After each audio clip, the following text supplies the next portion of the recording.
শালা আজকের মতো কাজ শেষ, বাসায় দেখে এ কি রে হাবিজুল, হেনে বসে রয়েছিস কে? বাসায় যাবি না? লজাই বাসায় যাইল। মামা তুমি এদিকটা কোন আসো? আরে এদিকে আমি একটু কাজে গেছিলাম, কাজ শেষ, চল যাই বাসায় যাই। মামা আজকে আমার বাসে যাওয়া যাবে না।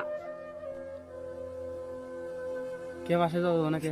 আজকে তুই নিশ্চিত বাসায় কিছু করছিস, নাহলে তুই বাসায় যাবি না। আচ্ছা তুই কি সমস্যা করছিস আমাকে একটু খুলে কর। আজকে আমি স্কুলে যাইনি, তাই বাসার থেকে গাড়ি পাঠাবো দিয়ে এনে এসে পড়া রয়েছি, বুঝছো? আর তুমি রাস্তায় আসবে, আমি তো বাইক বেরিয়ে পারিনি। তুই স্কুলেও যাবি না, তুই পড়াশোনা করবি না, তুই এনে এসে বসে রয়েছিস একা একা। তোর ভালোর জন্যই তো তোর বাপ মা কয় স্কুলে যাবি না কে। আচ্ছা তুই দাঁড়াও দাঁড়াও, এলো আমাকে ক দেখি আর কি সমস্যা আছে। মামা আমার পড়াশোনা একটু ভালো লাগে না, আব্বা মা খালি স্কুলে যাবে করে।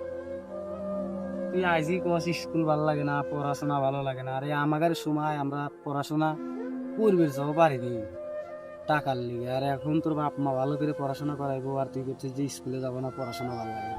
তুই বড় হইলে কি করে খাবি আমার কয়?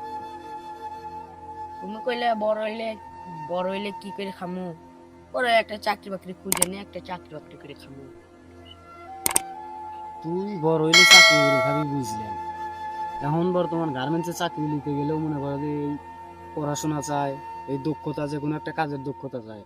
তোর তো মনে করে যে কোনো কাজও জানোস না, তুই কোনো গার্মেন্টস এই পড়াশোনাও জানোস না, তাহলে তোর গার্মেন্টসে চাকরি দিব কেটা, লিয়ে দিব কেটা, এই কথাটা আমাকে বল। এই যে ধরো চাকরি বাকরি যদি না হয়, কয়দিন গেটে মেটে ঘুরমু, গার্মেন্টসে টার্মেন্টসে ঘুরমু, তার যদি চাকরি বাকরি না হয়, এই ধরেন 10-15 হাজার টাকা ঘুষ দিয়ে পরে একটা চাকরিতে ঢুকে যাবো। আচ্ছা তুই বলি যে চাকরি বাকরি যদি না হয় তাহলে 10-15 হাজার টাকা ঘুষ দিয়ে তুই চাকরি নিবি। আচ্ছা আর তুই যদি পড়াশোনাটা যদি করস তাহলে তুই তোর কি 10-15 হাজার টাকা ঘুষ দেওয়া লাগবে?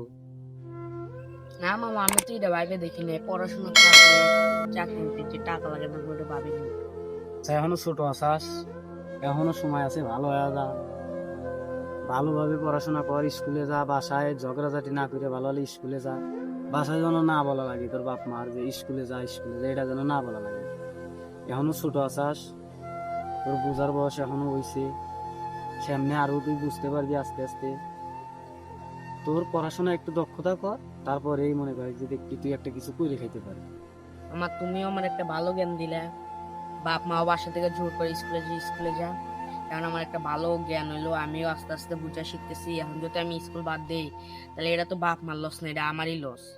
বাপ মা আমারে একটা জায়গায় দাঁড় করানোর জন্য আমাকে পড়ালেখা শিখাইতেছে, আবার আমার বাবার মুখটা উজ্জ্বল করার লেগে আমার পড়ালেখা শিখাইতেছে। আর তুমি যে জ্ঞানটা আমার দিয়ে দিলে, এই ঋণটা আমি কোনোদিনও ভুলতে পারবো না। আরে ভাই ঋণ কিসে, মামা ভাই বোঝো নাই।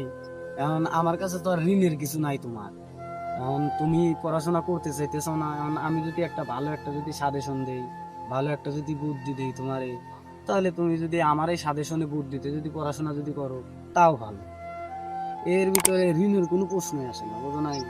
তোমার তাহলে তুমি একটা ভালো জ্ঞান দিয়ে দিলে, তাহলে আমি বাসায় যাই গিয়া, যা গোসল মোসল করে একটু ফ্রেশ মিশ হয়ে কয়টা খাওয়া দাওয়া করে ঘুমা হয়ে গিয়ে পর বেলা 4টা বাজে গেছে, ঘুমাই একটু পড়ে মরে ঘুমায় ওইটা কালকে স্কুলে জ্বলাইবো। যাই থাকো চাইলে। আসসালামু আলাইকুম, হ্যালো গাইস।